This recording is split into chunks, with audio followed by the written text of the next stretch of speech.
বজবজ সোনার দোকানে ডাকাতির কিনারা, গ্রেপ্তার 5। দক্ষিণ 24 পরগনা থেকে শেখ মনির রিপোর্ট। 6 দিনের মাথায় বজবজ সোনার দোকানে ডাকাতির কিনারা, গ্রেপ্তার 5। গত 28 জুন দক্ষিণ শহরতলির বজবজের বুইতার মিঠাপুকুরে একটি সোনার দোকানে ডাকাতির কিনারা করল ডায়মন্ড হারবার পুলিশ জেলা। উদ্ধার লুট হওয়া সোনার উপর গয়না ও নগদ 13,000 টাকা। বাজেয়াপ্ত ডাকাতিতে ব্যবহৃত বাইক। ওই দিনে দুপুরে দুটি বাইকে চেপে এসে আগ্নেয়াস্ত্র দেখিয়ে লুটপাট চালায় একদল দুষ্কৃতী। সূর্য জুয়েলার্স নামে ওই সোনার দোকানের মালিকের অভিযোগের ভিত্তিতে তদন্তে নামে ডায়মন্ড হারবার পুলিশ জেলা। সেই ডাকাতির ঘটনায় 5 দুষ্কৃতীকে গ্রেপ্তার করল পুলিশ। ধৃতরা দক্ষিণ 24 পরগনার রামনগর ও নোদাখালী এলাকার বাসিন্দা। এই ঘটনায় গত 30 জুন প্রথম গ্রেপ্তার হয় রামনগরের বাসিন্দা বরজাহান শেখ। বরজাহানের বাড়ি থেকে ডাকাতির দিন ব্যবহৃত বাইকও উদ্ধার হয়। ডাকাতির মূল চক্রী মোট 3 জন। এরা হলো বরজাহান, শোভরাজ কাজী ও শেখ সাদ্দাম। বাকি 2 জন শেখ সাদ্দাম হোসেন ও জয়দুল শেখ। ধৃতদের আজ আলিপুর আদালতে পেশ করা হবে। ধৃতদের বিরুদ্ধে অতীতেও একাধিক ডাকাতি, খুনের চেষ্টার মামলা চলছে। অন্যদিকে জেলায় সোনার দোকানে ডাকাতি রুখতে ডায়মন্ড হারবার জেলা পুলিশের পক্ষ থেকে একগুচ্ছ পদক্ষেপ নেওয়া হয়েছে।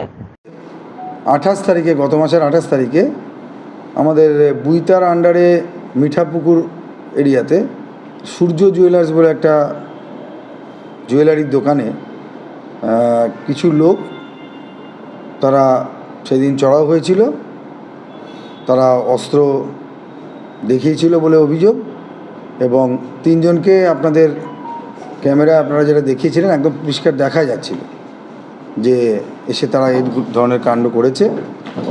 এবং তার সঙ্গে সঙ্গে আরেকটা জিনিস, ওনাকে ধরে নিও, তার সঙ্গে সঙ্গে আরেকটা জিনিস যে তারপরে ঘটনাটা ঘটানোর পর তারা চলে যায়।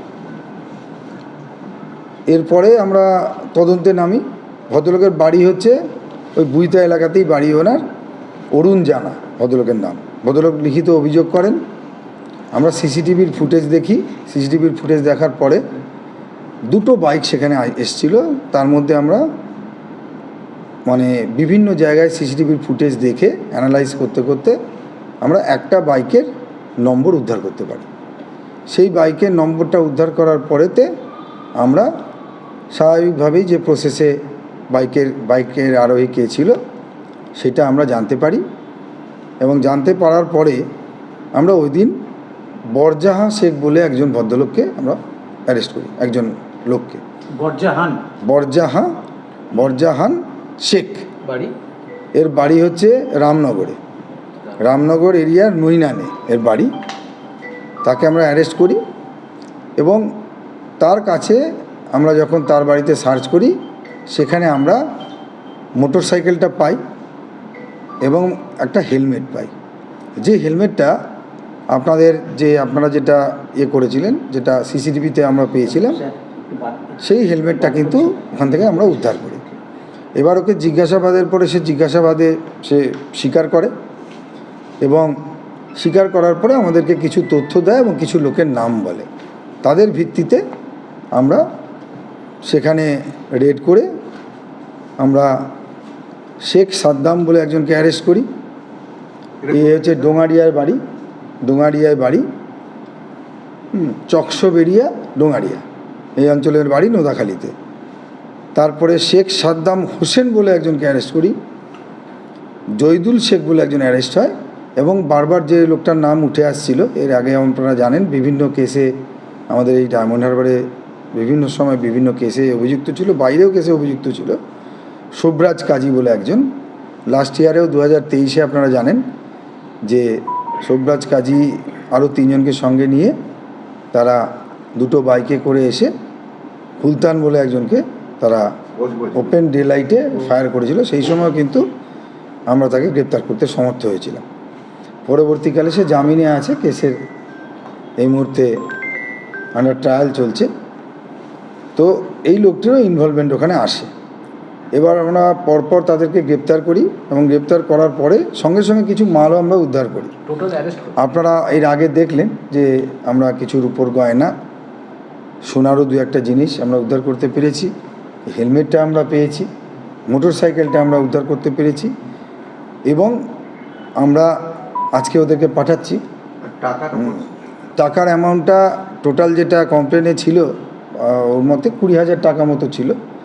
আমরা প্রায় 13,000 টাকা মতো উদ্ধার করতে সমর্থ হয়েছি। বাকি যেটা প্রসিডিওর আছে সেটা আমরা এখন করছি। আরও কিছু উদ্ধার পর্ব আমাদের চলবে। এই কেসে টোটাল 5 জন এখন অবধি অ্যারেস্ট হয়েছে। মূল চক্রীটা কি? মূল চক্রী বলতে বরজাহান শেখ, শুভরাজ কাজী এবং এই সাদ্দাম, এই 3 জনই হচ্ছে মূল চক্রী, কিন্তু এদের সঙ্গে এদেরও মানে যোগদান রয়েছে সেখানে। আচ্ছা, সাদ্দামটা কি? সাদ্দাম পুরোটা কি তো বলুন। একটা হচ্ছে শেখ সাদ্দাম, এটার বাড়ি হচ্ছে চকবাসবেড়িয়া ডোঙারিয়া। আরেকজন আছে শেখ সাদ্দাম হোসেন, এ হচ্ছে নোদাখালী, এর পোস্ট নোদাখালী, মানে নোদাখালীতেই এর বাড়ি এবং পিএসও নোদাখালী পড়ছে, দক্ষিণ 24 পরগনা। জয়দুল শেখ, ওর বাবার নাম হচ্ছে শেখ জয়দুল ইসলাম, এর ভিলেজ হচ্ছে চটা এবং কালীতলা আসুদ্দি থানার মধ্যে। এদেরকে কবে অ্যারেস্ট করা হয়েছে? এদেরকে যেরকম প্রথম অ্যারেস্টটা আমাদের হয়েছিল 29 তারিখে, ঘটনার ঠিক পরদিনই, মানে ওই পরদিন ভোরবেলা। তারপরে আমাদের দুটো অ্যারেস্ট হয় 30 তারিখে। আমরা পরপর এক একজনের অ্যারেস্ট করার পর তাদেরকে জিজ্ঞাসাবাদের মাধ্যম দিয়ে তা আমরা তার পরবর্তী ধাপে এগিয়ে গেছি। গতকাল এই শুভরাজ কাজী অ্যারেস্টেড হয়েছে এবং অ্যারেস্টেড হওয়ার পর আজকে আমরা তার 5 জনকে পিসির জন্য। শুভরাজ কাজী কি স্যার এও নোদাখালী? শুভরাজ কাজীর বাড়ি হচ্ছে আলমপুর, এটা নোদাখালীতেই বাড়ি। মানে মূল মাথা হচ্ছে আপনার বললেন বরজাহান, শুভরাজ এবং শেখ সাদ্দাম। কত সেদিনের জন্য এদের প্রত্যেকেরই কি আমরা 14 দিনেরই ক্রিমিনাল পুলিশ কাস্টডি চাইছি।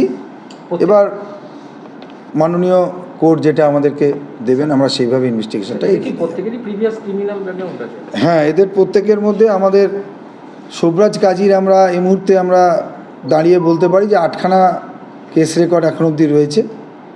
বরজাহান শেখের আমরা 4টে পেয়েছি, আর অন্যদেরও আমরা দেখছি, অন্যদেরও প্রিভিয়াস। না, সব ডাকাতি নয়, বিভিন্ন রকমের কেস আছে। তার মধ্যে মার্ডার কেসে ইনভলভমেন্ট আছে, এনডিপিএস অ্যাক্টে ইনভলভমেন্ট আছে, ডাকাতির সন্দেহে ইনভলভমেন্ট আছে, ডাকাতি কেসে ইনভলভমেন্ট আছে।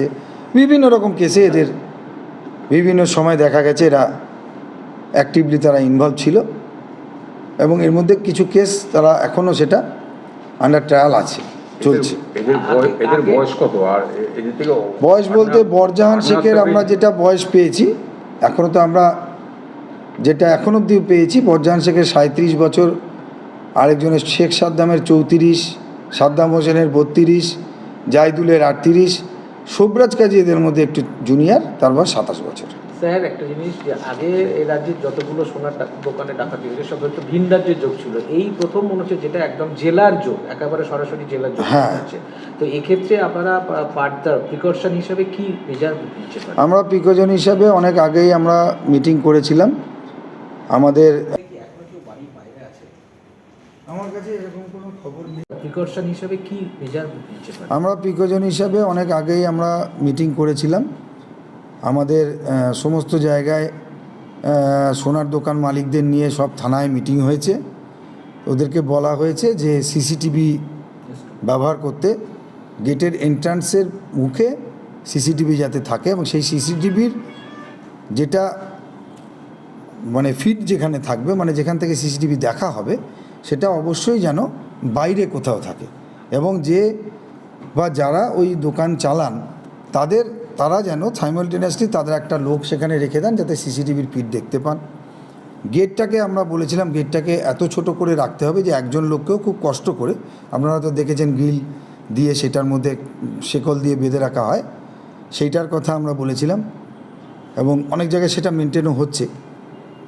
আবার তার সঙ্গে সঙ্গে আমরা বলেছিলাম যে টুপি ঢাকা দিয়ে বা মাস্ক ঢাকা দিয়ে কোনো ব্যক্তি যেন ভিতরে না ঢোকেন। সেইটা বাইরে যাদের ছোট দোকান তাদের পক্ষে হয়তো কোনো সিকিউরিটি গার্ড রাখা সম্ভব নয়, এটাও সেরকমই একটি খুব বড় দোকান নয় সোনার, কিন্তু বড় দোকানগুলো দেখবেন আপনারা ইমপ্লিমেন্ট করেছে, তাদের সিকিউরিটি গার্ড কিন্তু ওই টুপি ঢাকা দেওয়া বা মুখে মাস্ক পরে কাউকে ভিতরে ঢুকতে দিচ্ছেন না। এবং সঙ্গে সঙ্গে পুলিশের নাম্বার আমরা সবাইকে দিয়েছি, পুলিশের নাম্বার আমরা বিলি করার কথা বলেছি, এবং যে জায়গায় ধরুন বিহার বা অন্যান্য ঝাড়খণ্ড যোগ যেটা পাওয়া যাচ্ছে অন্যান্য জায়গায় হয়েছে, তাদের ছবি কালেকশন করে আমরা বিভিন্ন কনসপিকুয়াস প্লেসে, যে জায়গাগুলোতে মানুষ দেখতে পাবে, এমন এমন জায়গাতে আমরা টাঙিয়ে দিয়ে মানুষকে সচেতন করার কথা বলছি, যাতে এই ধরনের ঘটনার ভবিষ্যতে না ঘটে। এখন আপনার বাড়ি, অফিস এবং দোকানকে সুরক্ষিত রাখুন টোটাল সিকিউরিটি সলিউশনের সাথে। আমরা বিভিন্ন নামি দামি ব্র্যান্ডের সিসিটিভি ও সিসিটিভি সংক্রান্ত যাবতীয় অ্যাক্সেসরিজ বিক্রয় করার পাশাপাশি সার্ভিসও প্রোভাইড করে থাকি। টোটাল সিকিউরিটি সলিউশন একটি নির্ভরযোগ্য প্রতিষ্ঠান যা 24/7 সার্ভিস প্রোভাইড করে থাকে। তাছাড়া এই প্রতিষ্ঠান দীর্ঘদিন ধরে যত্ন সহকারে দোকান, বাড়ি, কারখানা, স্কুল, নার্সিংহোম, হোটেল, রেস্টুরেন্ট, শোরুমগুলিতে পরিষেবা দিয়ে চলেছে। আমাদের এখানে প্রশিক্ষণপ্রাপ্ত টেকনিশিয়ান দ্বারা কাজ করানো হয়। আমাদের ঠিকানা গার্ডেন রিচ, মেটিয়া ব্রুজ, কলকাতা 700024। বিশদে জানতে যোগাযোগ করুন 7003047447। লাইক, শেয়ার, ফলো করুন আমাদের ফেসবুক পেজ RGM নিউজ ও ফলো করুন ইনস্টাগ্রাম, ফলো করুন আমাদের RGM নিউজ। সঙ্গে থাকতে দেখতে থাকুন RGM নিউজ, আপনার এলাকার খবর সবার আগে।